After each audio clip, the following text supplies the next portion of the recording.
بسم اللہ الرحمن الرحیم۔ سامعین محترم، السلام علیکم ورحمۃ اللہ وبرکاتہ۔ اگر آپ قرآن پڑھی ہوئی نہیں ہیں تو آپ کسی جاننے والے سے کہیں کہ یہ آیت مجھے ڈھونڈ کر دیں۔ قرآن مجید میں کہاں پر یہ آیت ہے؟ یہ آیت مبارکہ سورۃ نمل کی آیت نمبر 62 ہے، 20ویں پارے کے شروع میں ہے۔ امن یجیب المضطر اذا دعاہ ویکشف السوء، بھلا کون ہے جو بے قرار کی دعا قبول کرتا ہے جب وہ اسے پکارتا ہے اور اس کی تکلیف دور کر دیتا ہے۔ یہ آیت ہمیں اللہ تعالیٰ کی قدرت اور اس کی طرف رجوع کا بہت عظیم سبق دیتی ہے۔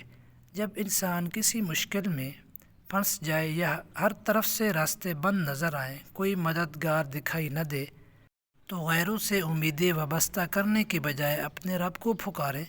اللہ تعالیٰ ہی وہ ذات ہے جو مجبور اور بے قرار انسان کی دعا سنتا ہے اور تکلیف دور کرنے پر قادر ہے۔ اس لیے اس آیت کو سمجھ کر پڑھیں، اللہ تعالیٰ سے دعا کریں، دل میں یقین رکھیں حقیقی مدد صرف اللہ تعالیٰ ہی کے اختیار میں ہے۔ اگر آپ اس آیت کو اپنے معمول میں شامل کرنا چاہتے ہیں تو اسے اللہ تعالیٰ کے ذکر اور دعا کی نیت سے پڑھ سکتے ہیں۔ خصوصاً نماز کے بعد اللہ تعالیٰ کا ذکر کریں، یہ آیت پڑھیں، پھر اپنے رب کے سامنے اپنی جائز حاجات رکھیں۔ یاد رکھیے، دعا صرف الفاظ کا نام نہیں بلکہ دل کے یقین کا نام بھی ہے۔ جب آپ دعا کریں تو اس یقین کے ساتھ دعا کریں کہ میرا رب میری آواز سن رہا ہے، وہ میرے حالات کو جانتا ہے اور میرے لیے جو فیصلہ فرمائے گا اسی میں خیر ہوگی۔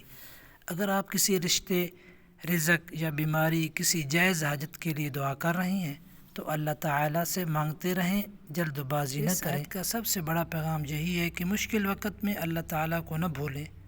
فرض کریں انسان کسی خطرے میں مبتلا ہو، کسی مشکل صورتحال میں پھنس جائے یا اچانک کوئی ایسا مسئلہ سامنے آ جائے جس کا حل سمجھ نہ آ رہا ہو، تو گھبراہٹ کی بجائے اللہ تعالیٰ کو یاد کریں۔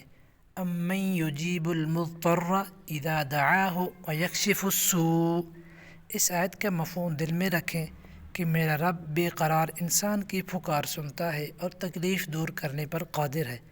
اگر آپ کی طرف کوئی مسلسل پریشانی آ رہی ہے، گھر میں کوئی آزمائش ہے، کسی عزیز کی وفات کا صدمہ ہے یا زندگی میں کوئی مسئلہ درپیش ہے، تو اللہ تعالیٰ کے سامنے عاجزی کے ساتھ دعا کریں، درود شریف پڑھیں، قرآن کریم کی تلاوت کریں، مسنون دعاؤں کا اہتمام کریں اور رب سے اپنی جائز حاجت مانگتے رہیں۔ البتہ کسی خاص تعداد مثلا 30 دن یا کسی مخصوص گنتی کو لازم یا یقینی نتیجے کا ذریعہ نہ سمجھیں جب تک اس کی معتبر شرعی دلیل موجود نہ ہو۔ اللہ تعالیٰ ہمیں ہر مشکل میں اپنی طرف رجوع کرنے، صحیح عقیدہ رکھنے اور دعا و ذکر کے ساتھ جائز اسباب اختیار کرنے کی توفیق عطا فرمائے۔